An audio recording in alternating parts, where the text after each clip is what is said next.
इंदौर जिला शिक्षा अधिकारी रहे एवं प्रजापिता ब्रह्मा कुमारी विश्वविद्यालय से लंबे समय से जुड़े मदन मोहन श्रीवास्तव की स्मृति में एक सत्संग का आयोजन किया गया।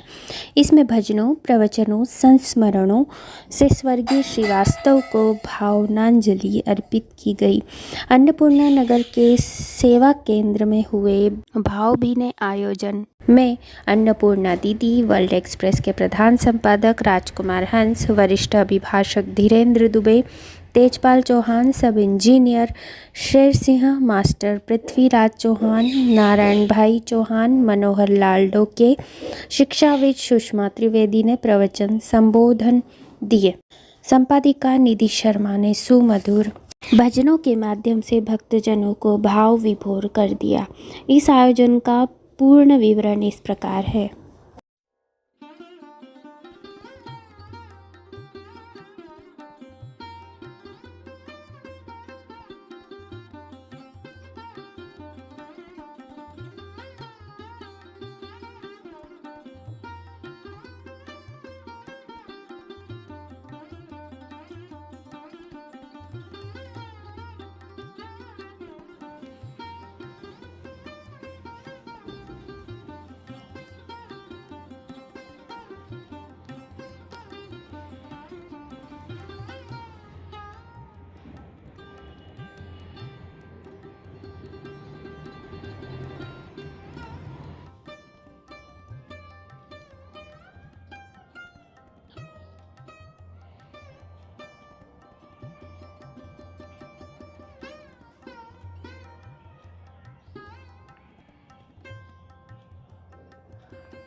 आज के सत्संग में मैं आमंत्रित कर रहा हूँ अन्नपूर्णा बहन जी, जो बहुत अच्छी वक्ता हैं, विचारिका हैं और धारावाहिक बोलती हैं। सामूहिक विषय पर जब सारी दुनिया में नफरत का वातावरण हो, आप क्या संदेश देना चाहेंगे आज के सत्संग में? हमारे आदरणीय श्रीवास्तव जी इस दुनिया में नहीं है, लेकिन आत्मा अजर अमर हुआ करती है। हम सुने अन्नपूर्णा बहन जी को। स्वागत है आपका। नमस्कार। ओम शांति। आज सतगुरुवार है और परमपिता परमात्मा निराकार शिव को पिता श्री प्रजापिता ब्रह्मा के द्वारा हम उन्हें भोग स्वीकार कराते हैं, क्योंकि सभी संबंधों में सतगुरु का संबंध सबसे श्रेष्ठ होता है, जिस कारण से सतगुरुवार के दिन ही हम सतगुरु परमपिता परमात्मा शिव को भोग स्वीकार कराते हैं। आज परमपिता परमात्मा ने अपने गीता के सार में यही संदेश हमें दिया कि जीवन उतार चढ़ाव का आता है, लेकिन जब हम मन को पॉजिटिव बनाए रखते हैं और मन को पॉजिटिव थिंकिंग की ट्रेनिंग देते हैं, तो उस उतार चढ़ाव की बात में भी हम अपने जीवन में आनंद लेते हैं और जैसे कि मनोरंजन फील करते हैं। इसलिए क्योंकि मन जब परमात्मा में कनेक्ट हो जाता है तो मनोबल बढ़ जाता है और फिर मजबूती से हम उस बात को फेस कर, केवल फेस ही नहीं करते, लेकिन फेस कर विजयी भी होते हैं। तो आज परमपिता परमात्मा ने हमें इस बात पर पक्का कराया, ध्यान खिंचवाया कि हम एक चैतन्य शक्ति आत्मा हैं और आत्मा अजर अमर अविनाशी है। बस शरीर रूपी चोला एक छोड़कर दूसरा पहनती है।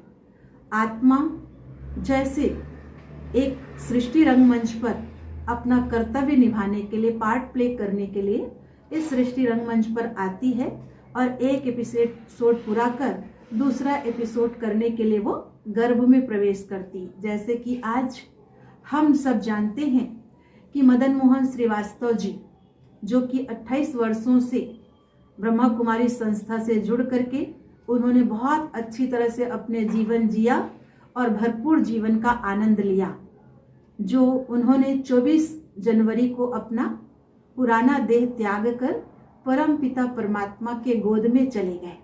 और आज विशेष उनका विदाई समारोह कहें, ये आज 13वां है मनाया, जो श्रद्धांजलि समर्पित की। तो बड़ी खुशी खुशी से उन्हें श्रद्धांजलि दी, विदाई दी, क्योंकि कहते हैं जब दुखी होकर के हम किसी को विदाई देते हैं तो आत्मा भी बहुत ज़्यादा दुख फील करती है और खिंचाव फील करती है। तो हम सब ने खुशी खुशी उन्हें विदाई दी और ऐसा अनुभव किया कि वह आत्मा एक बोर्न बेबी की तन में गई और चमक रही आत्मा। ये भाई बहनों का भी अनुभव है, हमारा स्वयं का भी एक अनुभव है। जब हम परमात्मा को भोग स्वीकार करा रहे थे तो उस समय का ये फीलिंग है कि हम भगवान को भोग तो स्वीकार करा रहे थे, मना वासना दिला रहे थे, तो देखने में आ रहा था कि एक चमकती हुई आत्मा एक छोटा सा एंजिल के रूप में उनके गोद में विराजमान है और वो भी आसमान से ऊपर फरिश्तों की दुनिया में, जहां हम परमात्मा को भोग स्वीकार कराते हैं ले जाकर अपने अनुभव के आधार पर। तो वो बड़े खुश हैं और इतनी खुशी से उन्होंने प्यारे पिता परमात्मा शिव बाबा को धन्यवाद दिया, क्योंकि हमारी और आपकी ताकत नहीं है जो किसी भी आत्मा को बुलाकर हम भोग स्वीकार करा सकें। लेकिन जब हम ऊपर सूक्ष्म वतन फरिश्तों की दुनिया में ये भोग लेकर के जाते हैं और प्यारे पिता को वासना दिलाते हैं, भोग स्वीकार कराते हैं, फिर परमात्मा पिता अपने हाथों से उस आत्मा को भोग स्वीकार कराते हैं। तो ऐसे ही आज के वर्षंस ज्ञान मुरली जो गीता का सार है उसमें यही कहा है कि हम जीवन में सदा खुश रहें। खुशी जैसी खुराक नहीं, जीवन की सब कुछ खो जाए लेकिन खुशी ना जाए। क्यों?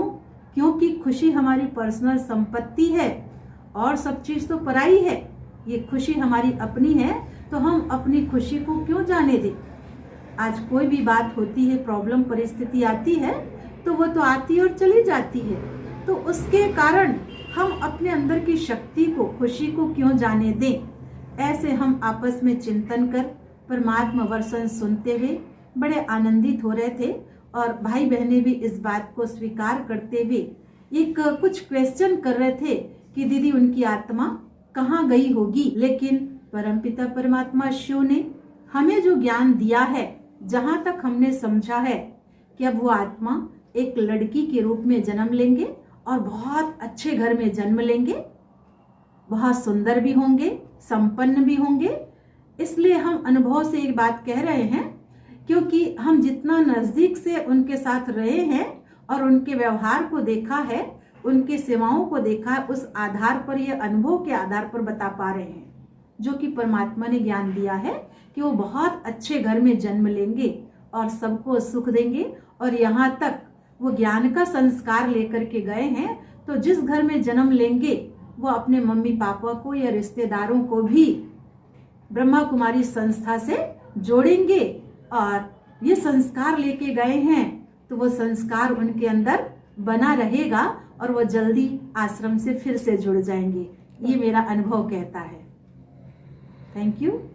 जी, ओम शांति। ओम शांति।